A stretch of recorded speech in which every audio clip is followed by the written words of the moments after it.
Hey everyone, and welcome to Get Your Geek On's Marvel Cinematic Universe Retrospective. I'm Robert, that's Aaron. We're here to talk movie by movie through the MCU's Infinity Saga, 23 movies, 11 years, and multiple haircuts. Expect spoilers as we get into each movie, but we'll start off letting you know whether we believe this is essential to the overall arc of the MCU. Think of this as your guide for getting into the MCU. Yeah, I mean, there might be a couple of filler movies out there. If you're a completionist like me, you'll probably say, they're all essential, right? But we'll let you know. So, 2016's Doctor Strange. This is Marvel Studios' first entry into the mystic side of the Marvel Universe. We made $85 million opening weekend with this movie, $676 million over its run, so very profitable. Doctor Strange, directed by Scott Derrickson. It stars Benedict Cumberbatch as the title hero. You had supporting performances from Chiwetel Ejiofor, Tilda Swinton, Rachel McAdams, Benedict Wong, and Mads Mikkelsen. This is why he says the names. Mm-hmm. You don't want to say Chiwetel Ejiofor? Nope. I heard the number 4 in there. That's it. There you go. All right. Well, let's go ahead and dive right into, is this movie essential? Oh, yeah. I think it's very essential to what's coming up in the next few movies. So, yeah. What about you? I would say I think it's really important because the Time Stone plays a big role in Infinity War and Endgame. And outside of this movie, you don't get any explanation for mystical powers in the movies. So if you're unfamiliar with these characters, if you don't know Doctor Strange, if you don't know the Ancient One, then you have to watch this movie. Yeah. Now, if you're bringing a familiarity with the characters, I don't know that this one's essential. But I that's what I would say. If you know the characters, you don't necessarily have to watch this movie. If you don't know anything about these characters, you definitely do. Yeah, especially the end scenes, I think, with this one too. Yeah, for sure. All right, so rewind back to 2016. We just finished watching Civil War and Doctor Strange. Iron Man's right. No. Doctor Strange is, coming up. Yeah. What do you remember about the public hype for this movie? Do you remember there being much? I kind of remember the same thing that we talked about, I think, with Guardians. This is going to be their flop. This is where it's going to fail. Mm-hmm. Why are they going to the mystic arts? This is stupid, blah, blah, blah.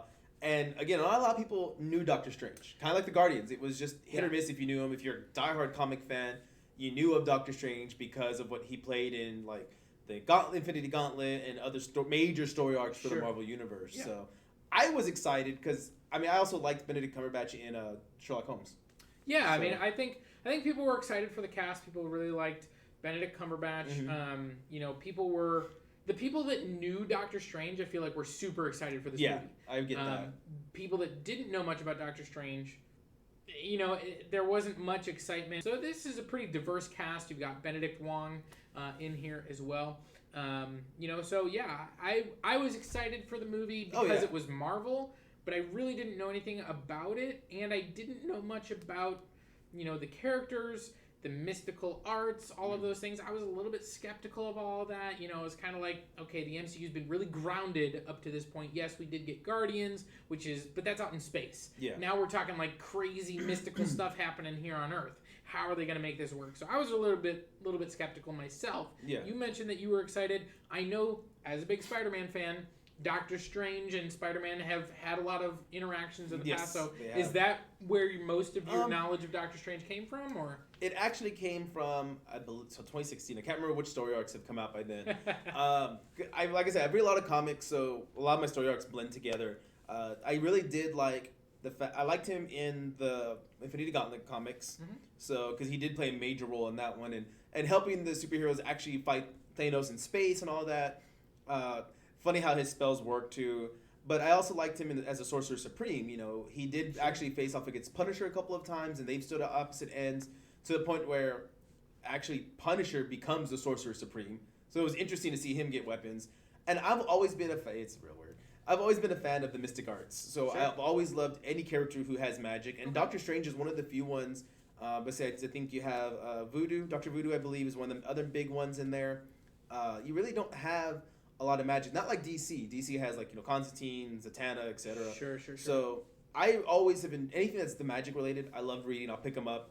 I think his major storyline, which was after this movie though, was during the Secret Wars, I believe it was called, where after all the worlds have collided, the Ultimate Universe and our 616 universe collided and destroyed everything, and he actually became the servant of Doctor Doom, and Doctor Doom became the Sorcerer Supreme. Well, so it was interesting in how he's always, no matter what, he's always trying to help, even at the cost of his own life. Yeah. So, and that's a big story arc for this movie. So before we dive into the actual plot of this movie, what do you remember about the first time watching it? I think I've said it in all our other videos. I'm a visual guy. I loved the visual effects. The mirror world, even the dark world, I was a little iffy on it, but it was just beautiful to look at. Yeah, I mean, I remember the first time I watched this movie, I remember thinking that the visuals were really cool. I remember thinking that, the storyline was a bit formulaic. Yeah. The character of Doctor Strange reminded me a lot of Iron Man. Yeah. In terms of, kind of his story arc. And I remember not necessarily loving this movie.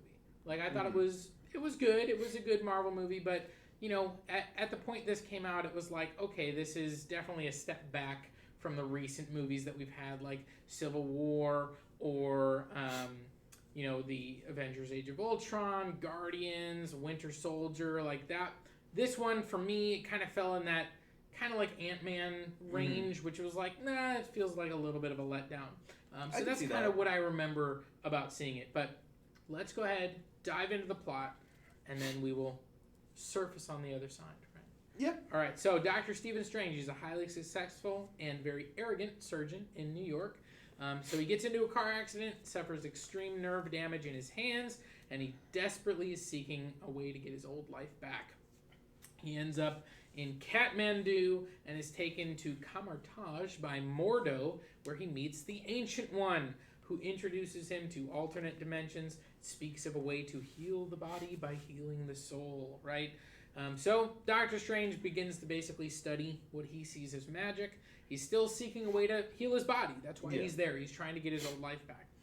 Meanwhile, you've got a group of sorcerers called the Zealots, who have stolen the secrets of how to contact Dormammu, our evil entity from the dark dimension, and they seek to join with him in his world beyond time, which is kind of an important plot point. The Zealots attack, and Doctor Strange is able to ward them off with the help of a relic, the Cloak of Levitation. Right? He then confronts the Ancient One about her using dark energy to extend her lifespan. Mordo doesn't believe it, gets into a big argument with Doctor Strange, but their argument is interrupted by another attack.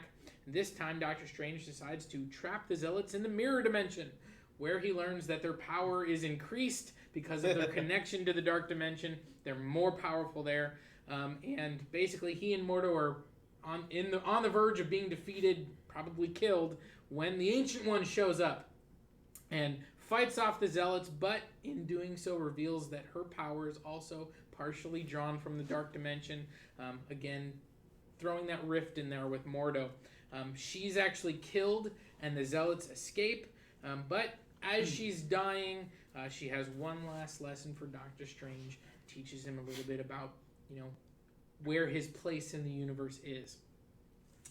So now Doctor Strange and Mordo team up to go to Hong Kong to ward off the Zealots' final attack before they can let Dormammu in. But they get there too late. Hong Kong has already been attacked, and Dormammu is on his way to destroy the Earth.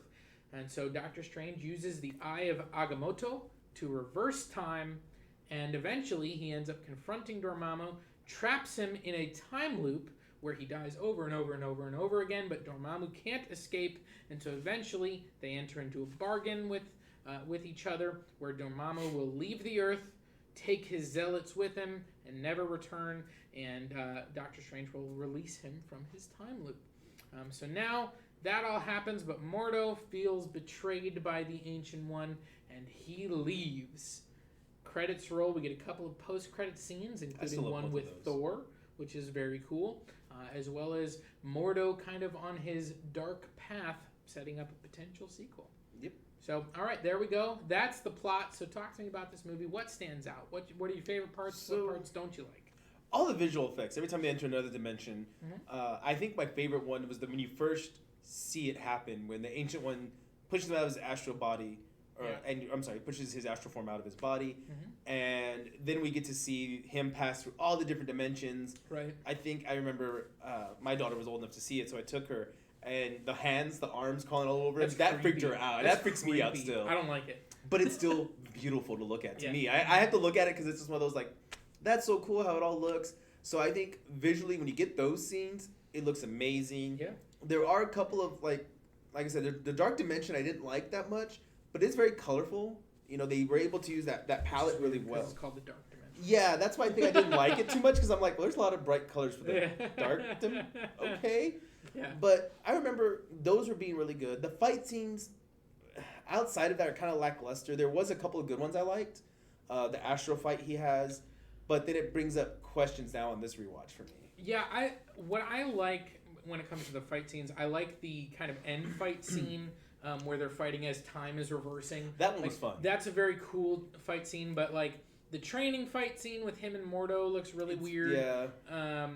I did like some of the stuff, like the opening fight scene in with Tilda Swinton as the Ancient One versus the Zealots. That's a cool fight scene, but the next time when they're all in the mirror dimension, there's aspects of it that are cool, and then some other stuff that doesn't really work.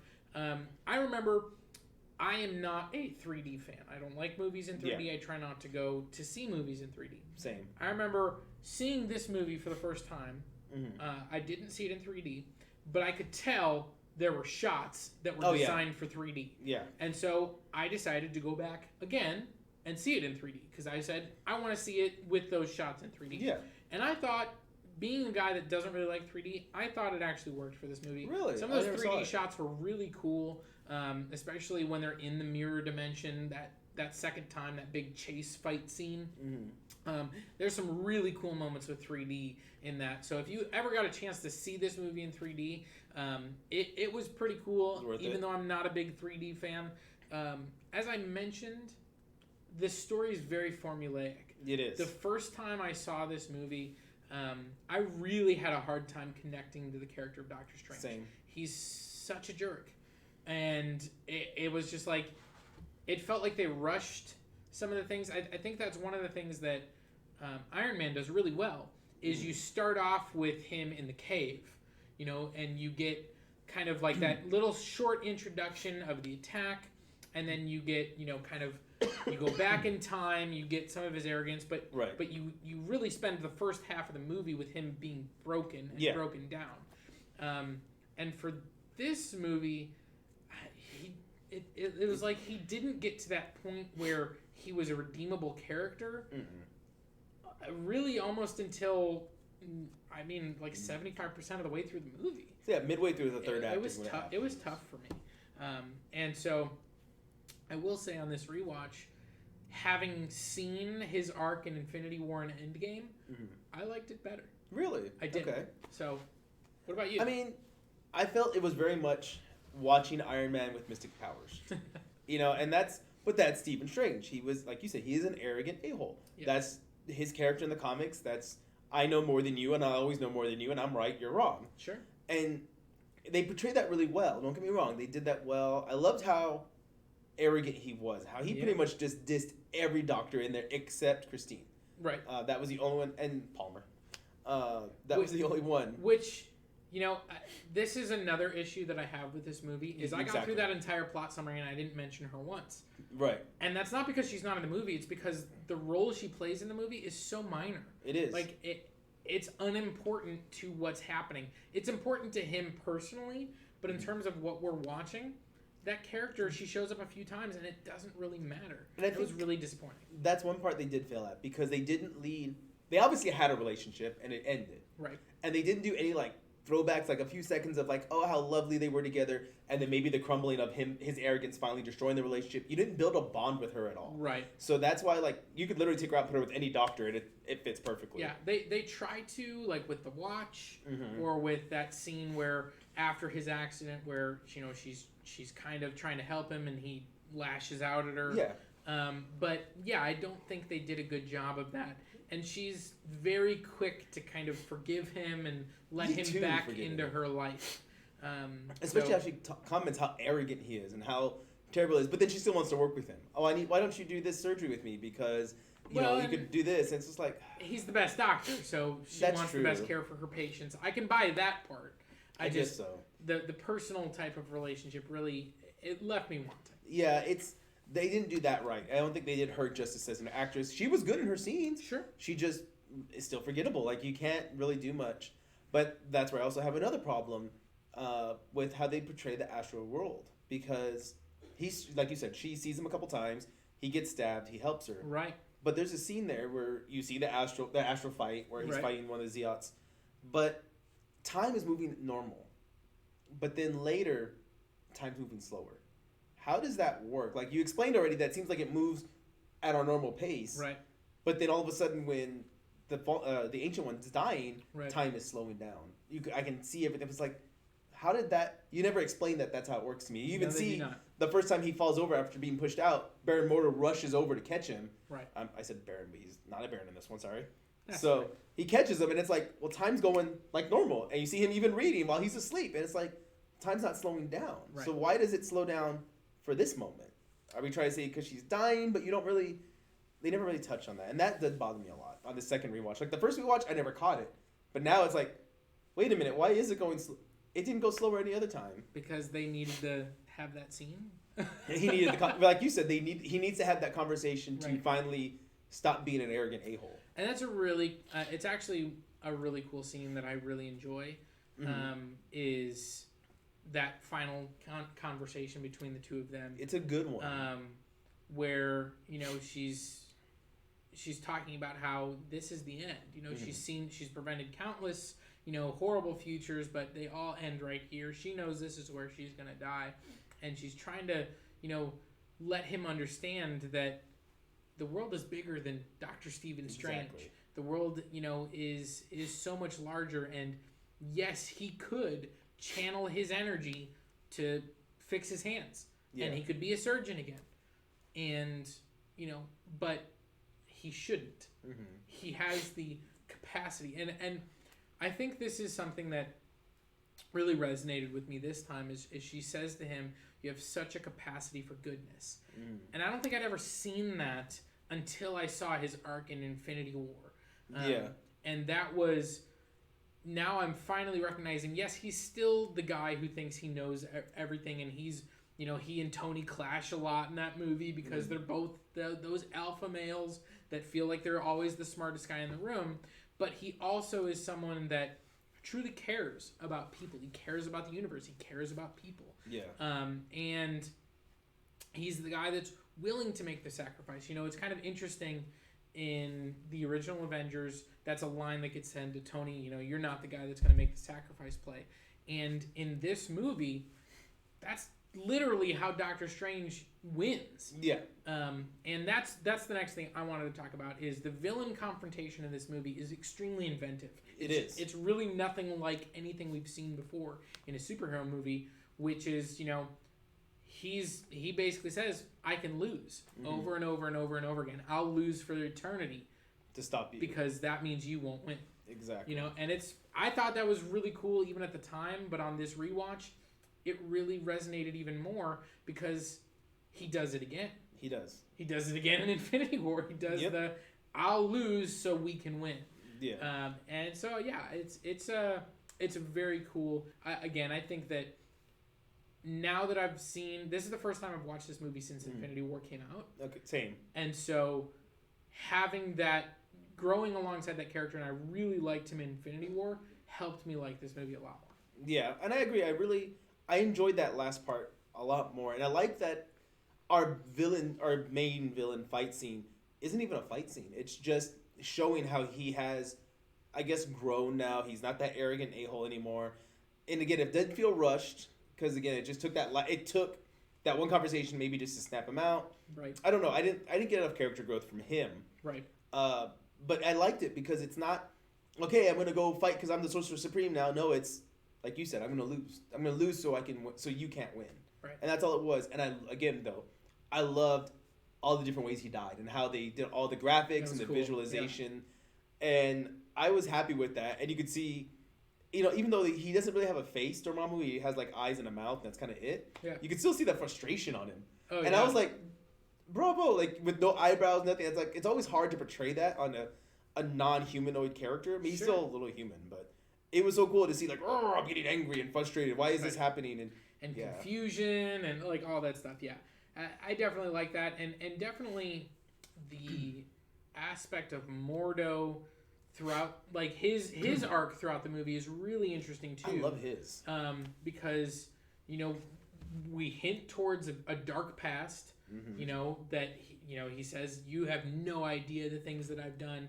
In that confrontation he has with Doctor Strange, he's like, you're a coward because you won't kill these people.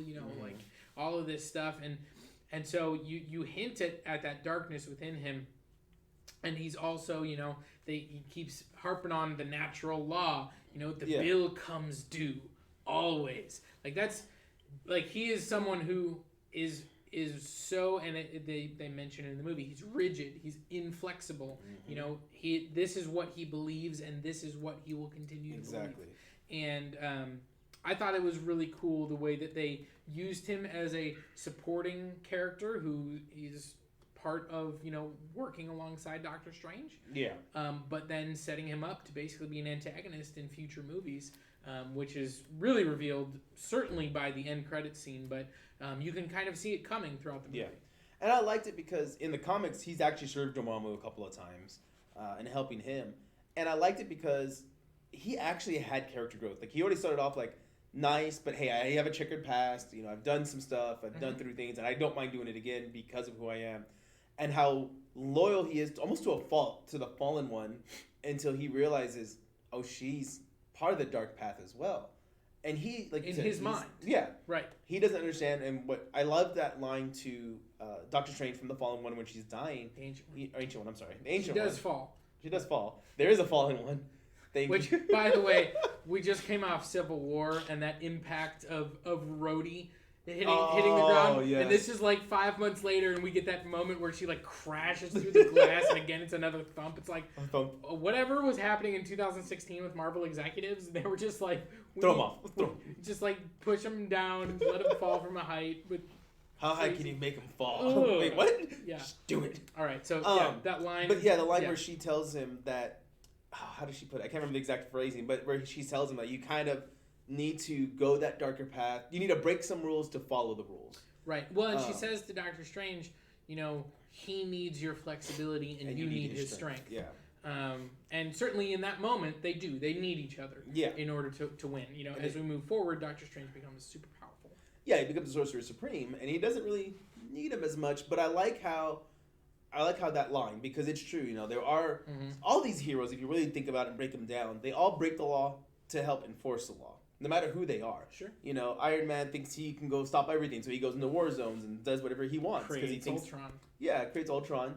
You have Batman, like DC. You have Batman who works literally outside the law to protect the law, and now you got Sorcerer Supreme. You have like Spider-Man, Captain America. I know Batman's not Marvel, but he's always my main example, just because he works so far outside the law. Sure. Now, when we talk about this movie, the timeline of this movie is always a little bit murky. Yeah. Because, I think it takes place over several years. Like, he's at Kamartaj studying for a long time, but at the same time, the villain plot seems to move fast. Yeah, and so it doesn't make a whole lot of sense from a time standpoint, because it seems like he's studying for months, but the zealots are, like it's taking them months to work out the spells. Like, why isn't the Ancient One being able to track them down? Or it's like what's going on? It doesn't make a whole lot of sense. I guess we won't worry about it too much, but certainly,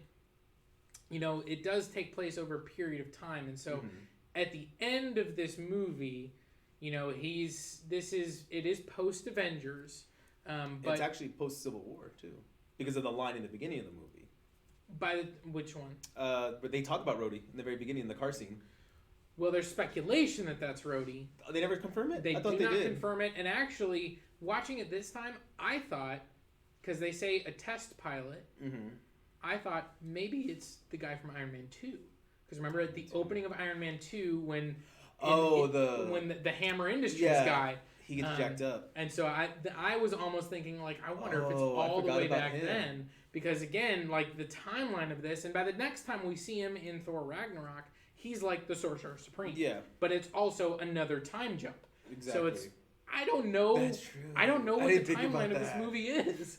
But it's okay. Don't worry about it. It does take place over several months because we know that it takes him a while to find Kamartaj, train at Kamartaj. You know, Christine makes mention that you've been gone for all this time. Yeah. I will say, one of the things that I liked, you talked about visuals. This movie focuses a lot on hands. You talked about that creepy scene where he's in that dimension, but even like there's just a lot of shots of his hands or of other people's hands. Now, obviously, that's a big thing, you know, with him. And so I thought that was cool. And one thing I really caught this time around that I don't think I've ever caught before, and I thought it was really cool, was right before he goes and reads the spell book, which, you know, we know is the study of time, right? That's the name of the book. And right before he goes and reads that for the first time, he's writing an email to Christine, and he's typing it out, and he's I'm writing you one last time. Yeah. And that's the last word that he types, and then he goes to the library to read the book on time. Yeah. And I never caught that before. Like, that's what triggered it in his mind. That's why he went. Yeah. And then he gets exposed to the Eye of Agamotto, which is called out explicitly as the Time Stone at the end of the movie. So we do get introduced to another one. So anyways, I just thought there's some cool moments of this movie. There's a lot of little tie-ins that I really liked. I do like the Sherlock Holmes tie-in when you look at the address. Yep. I was so happy for that. I was like, oh, yes, they did that. So, like I said, I'm a big fan of Easter eggs. I love, like, that was the biggest one they could have done, I think, just to throw his other character out there like that. We didn't really talk about the cloak much, but... No, the cloak's fun, though. I like his Yeah, it's a lot of fun. I think that, you know, definitely that moment where he's fighting Caecilius. Yes. And, you know, he's reaching for, like, the axe. And the cloak the is other like... way. No, this way. You know, like, they use the cloak for comedic effect, but I think it works pretty good. It worked well. It kept that little bit of humor that you needed, I think, with the whole movie. And I really don't like that we don't get more about it. I mean, I'm sure we might get in the next movie because this was his origin story, so we're not going to hear about all the weapons and all the stuff they have. Well, my favorite moment of the cloak is hands down in Infinity War, so we're not going to talk about that on this video. Okay. But it's a moment with Spider-Man. And it's my favorite moment. Okay, I have to rewatch. I can't wait to rewatch that one because I don't remember that. I did like how it was, as much as it was like helping him, it was also an offensive weapon. How it wrapped its head around that one guy. Yeah. And he was basically choking him out. And I was like, okay, that's a good way to use it.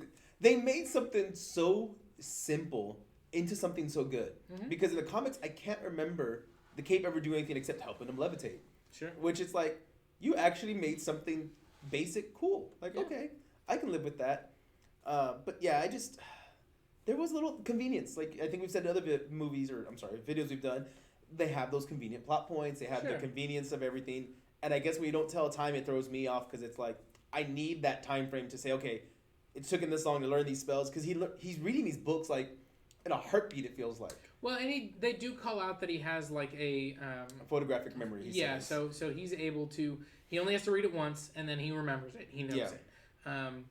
But, you know, they do call out that he has a natural talent for it as well. It's not just about memorizing the spells and knowing it. He also he was born for the mystic arts, as they say. You know. But still, I mean, those books, he grabbed a crap ton of books.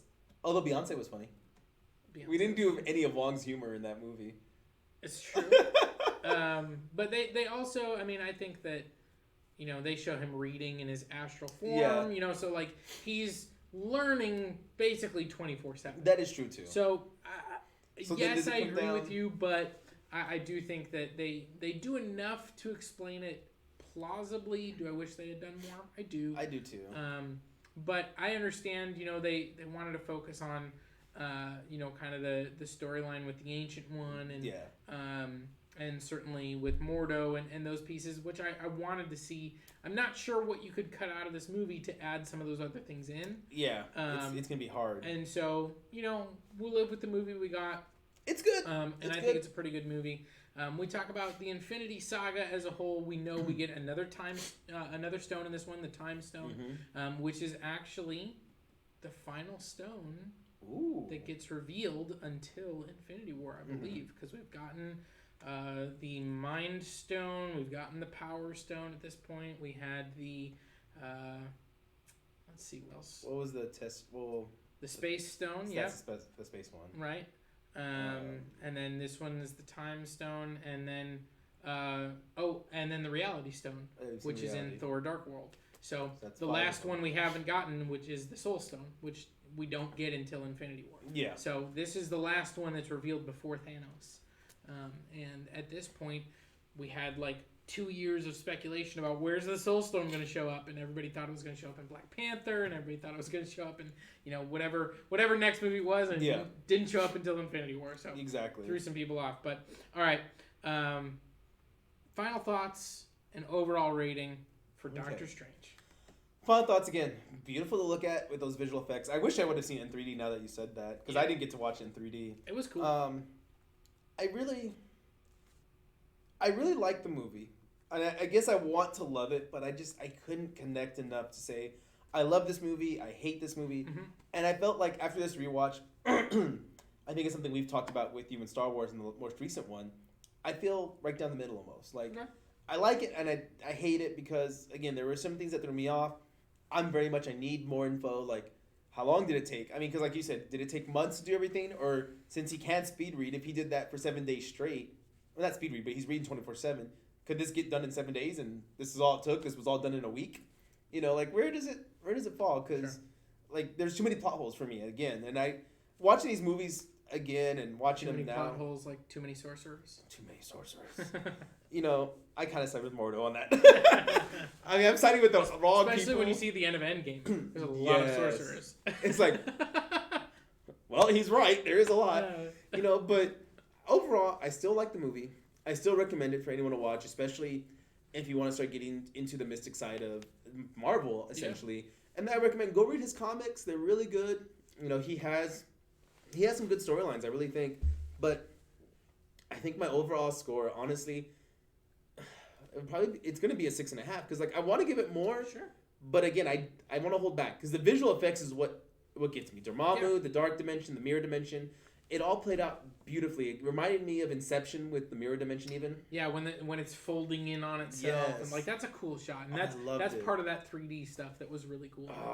See, now I regret not seeing it in 3D because I'm the same way. I don't like 3D. No, me neither. So like everything's beautiful. So if you want a good, beautiful movie, watch it, but don't think too much because then you're like, well, how long does this take? Why is this happening? Right. And that's where I stop. Yeah. So for me, overall, I think that this is a movie that it took me a few viewings to really connect to, and it took me, certainly a different movie, watching a different movie to get connected to the character of Doctor Strange. But once I have that connection, this movie really sings. Yeah. I really like the character of the Ancient One and the kind of the triangle of Mordo, Wong, and Doctor Strange. I think even the villain viewpoint of Caecilius of, time is the enemy. Time kills everything. We need to, side with Dormammu because he lives in a world beyond time. And then we can all live forever. Like, I think, that makes sense to me. Yeah. I think he's relatable. It's an interesting viewpoint from a villain. And so I thought that was really cool. He's a relatable villain, I think. Really. His powers and the Zealot's powers are kind of weird, so it's like don't think about it too much. But anyways, they get eye makeup. The visuals of the movie are really cool. There's some funny humor in the movie. It's certainly not the funniest Marvel movie, but it's got some good humor in it. And again, I think on the rewatch, I really started to connect with the character a lot more. So I definitely like this better than I did before. I think I used to be about where you're at. Now, I'm going to give it a 7 out of 10, solid 7. It's still not like one of my favorite movies of the MCU, but it's definitely kind of risen out from it was near the bottom, honestly. Wow. With like the Ant-Man, which is not my favorite. I think it's fun, but not necessarily one of my favorites.